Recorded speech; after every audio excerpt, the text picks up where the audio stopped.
Bawa. Kemana itu teh? Kadio. Nirusuh gitu sama dia. Rusuh ya abah teh. Dia kola mending ke dia kola. Si amang mah aduh ieu rusuh abah teh ye. Aya naon atuh rusuh. Ieu abah ke rusuh ye. Ieu kopi nu samang ye. Ah, nu saha we sok wae. Abah rusuh ye hampura ye. Loh, araramak abah teh. Heula. Mending ngagidik ditinggali ti kurang. Jong muni ranget gitu atau bebeungetan teh si abah.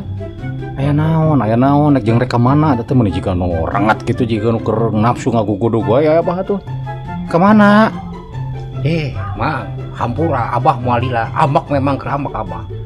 Pan abah teh meuli motor listrik. Nah, biaya abah dipegat ditilang ku polisi. Abah rek ka kantor PLN. Mang, hampura abah moal lila.